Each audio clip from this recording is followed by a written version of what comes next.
दिल्ली सरकार ने 2 smoke towers install किए। ये काम सुप्रीम कोर्ट की रूलिंग के बाद हुआ था, लेकिन हम जानना चाहते हैं कि उसकी किस तरीके से इफेक्टिवनेस रही है प्रदूषण कम करने में या नहीं। इस पर बात करने के लिए हमारे साथ पलाश मुखर्जी हैं, जो एयर पोल्यूशन के एक्सपर्ट हैं। पलाश, क्या स्मोक टावर्स इंस्टॉल करने से प्रदूषण कम होता है?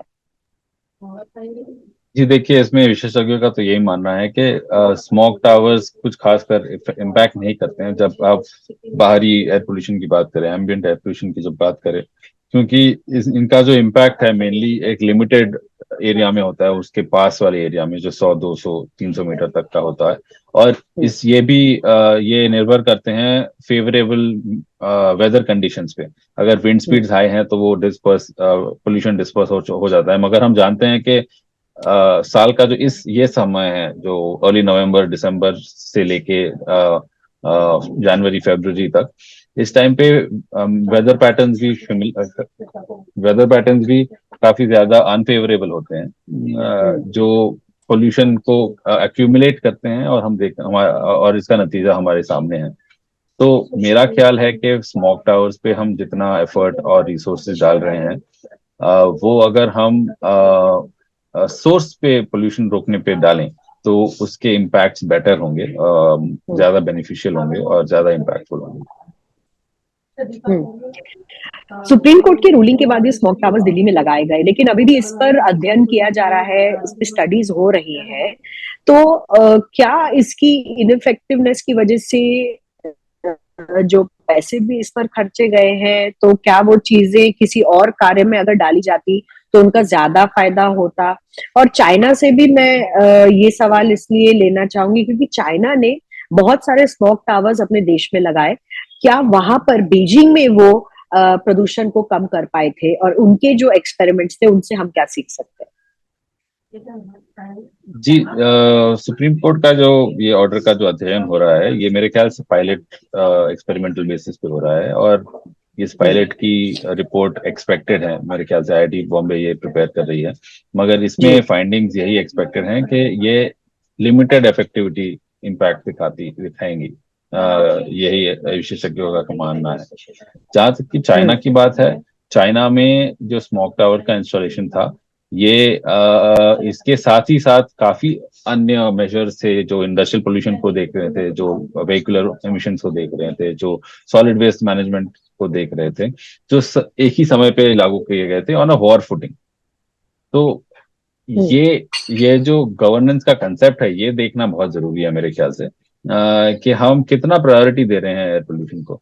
क्या हम इसकी चर्चा तो दूर की बात है, मगर इस पे जो जो जो इंटरवेंशन और एक्शंस किए जाने चाहिए, ये साल भर के रूप में हो रहे हैं या बस इसी 1 2 3 महीने तक सीमित है? तो मेरा नहीं, यही मानना इस है। बार जी, इस बार हमने ये भी देखा कि दिवाली में कम से कम दिल्ली एनसीआर में खास तौर पर पटाखे नहीं जलाए गए।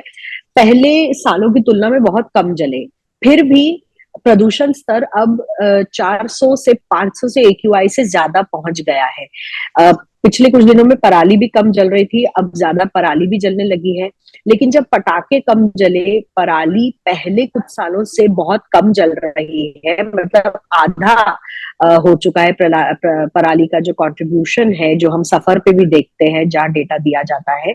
तो क्या वो फैक्टर्स है जिन पर हम इस वक्त कॉन्सेंट्रेट नहीं कर रहे हैं दिल्ली के अंदर, जिसकी वजह से प्रदूषण अभी भी फैल रहा है? देखिए, 2 3 मेजर सोर्सेज हैं जो अभी भी नियंत्रण नहीं है।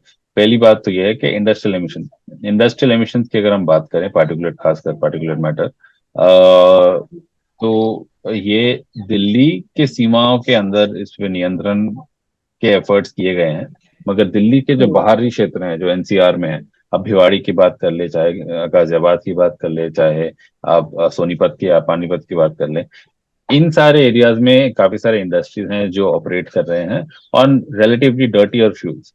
तो इनसे कंट्रीब्यूशन हो रहा है जो दिल्ली को अफेक्ट कर रहा है। सिमिलरली अगर आप ट्रांसपोर्ट की बात कर रहे हैं, ट्रांसपोर्ट में हालांकि इलेक्ट्रिक व्हीकल्स की तरफ हमने प्रोग्रेस करना शुरू कर दिया है, मगर अगर आप व्हीकल्स की संख्या देखें, और the share number of the fleet size, वो एक ऐसा मेरे मेरे ख्याल से वो एक दिशा है जिसकी तरफ हमें देखना चाहिए। सिमिलरली जो कुछ कुछ सेगमेंट ऑफ व्हीकल्स हैं जहाँ पे बहुत पुराने कैटेगरी के व्हीकल्स चल रहे हैं, और इसमें एज इतना महत्वपूर्ण नहीं है जितना है एमिशन स्टैंडर्ड्स।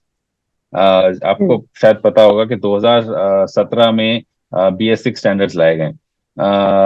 दो जी। हजार 2015 में BS4 नेशन वाइड लाया गया, और 2010 में BS3, एक्सेट्रा एक्सेट्रा। मगर आज की तारीख में भी ऐसे काफी व्हीकल्स हैं जो BS1, BS2, BS3 emission standards पे ऑपरेट करते हैं, और आज की तारीख में अभी भी ऑपरेट कर रहे हैं। तो ये जो ओल्डर कैटेगरी ऑफ व्हीकल्स हैं, ये काफी ज्यादा कंट्रीब्यूट करते हैं ट्रांसपोर्ट एमिशंस को।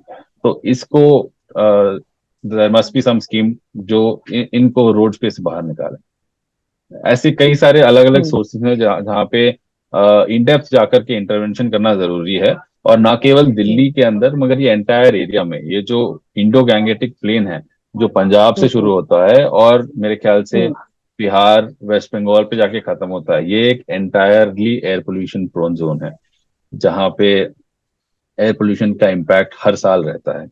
सो जी, इसमें एक क्योंकि सबसे रीजनल ज्यादा जो अप्रोच। प्रदूषण का इम्पैक्ट जो है वो दिल्ली एनसीआर में ही देखा जाता है। अगर आप बात करें बाकी सिटीज के, जो बाकी शहरों के AQI है उससे कम रहते हैं, दिल्ली में ज्यादा प्रदूषण देखा जाता है। लेकिन आने वाले समय में जब हम देखते हैं इतनी सारी जो स्टडीज की जा रही है कि प्रदूषण किस तरीके से हमारे शरीर में इम्पैक्ट कर रहा है, हमारे स्वास्थ्य को इम्पैक्ट कर रहा है, इस पर हमें कितनी सतर्कता अब बरतनी चाहिए? क्योंकि देख रहे हैं आप कि ये जो सीजन चल रहा है, खांसी जुकाम भी लोगों को हो रहा है, लेकिन लंबे समय तक खांसी नहीं जा रही है। अभी भी मैं आपसे बात कर रही हूँ तो मुझे भी तकलीफ हो रही है बात करने में, क्योंकि मुझे भी खांसी जुकाम बहुत लंबे समय तक परसिस्ट कर रहा है। तो कौन से ऐसे स्टडीज के आप बारे में बता सकते हैं जिस पर हमको भी सीरियसली ध्यान देना चाहिए कि प्रदूषण हमारे स्वास्थ्य के लिए, हमारे शरीर के लिए कोविड जितना ही खतरनाक साबित हो रहा है? जी बिल्कुल। इसमें एक बात तो ये है कि जो आप हम और आप आज प्रदूषण की बात कर रहे हैं कि प्रदूषण ज्यादा है, तो आज तो हमें दिक्कत आ ही रही है, मगर ये लॉन्ग टर्म एक्सपोजर में बहुत ज्यादा टॉक्सिक है, जिसे हम क्रॉनिक इम्पैक्ट्स कहते हैं। क्रॉनिक इम्पैक्ट्स में काफी सारे इफेक्ट्स होते हैं, ना केवल पल्मोनरी हेल्थ पे पर बाकी फिजियोलॉजी पे भी।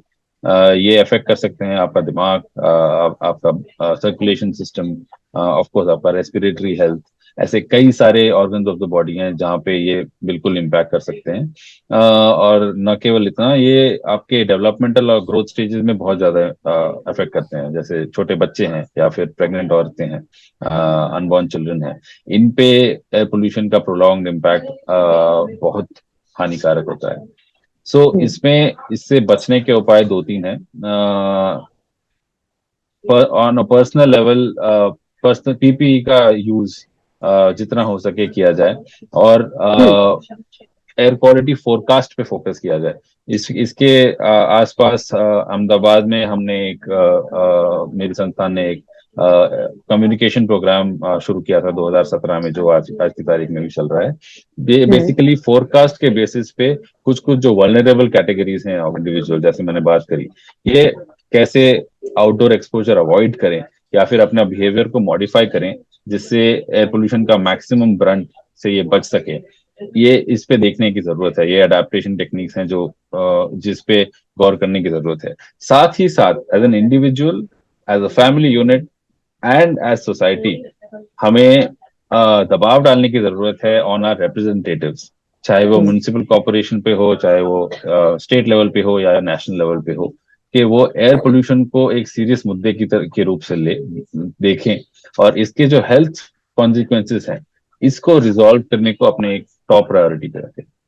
देखिए, दबाव तो लगातार बना हुआ है, चाहे वो दिल्ली सरकार हो, पंजाब सरकार हो, हरियाणा सरकार हो या केंद्र सरकार हो, क्योंकि प्रदूषण को लेकर अब ज्यादा दिक्कतें दिखने लग गई हैं। दिवाली के पटाखे नहीं जले फिर भी यहाँ पर ज्यादा पोल्यूशन देखा जा रहा है, और जो एयर क्वालिटी इंडेक्स है वो भी 400 से 500 अब आगे चला गया है। और बहुत बहुत धन्यवाद कैलाश मुखर्जी हमें बताने के लिए कि दिल्ली में जो स्मोक टावर्स इंस्टॉल किए गए हैं वो कम से कम नकारात्मक रहे हैं दिल्ली का प्रदूषण घटाने में। बहुत बहुत शुक्रिया।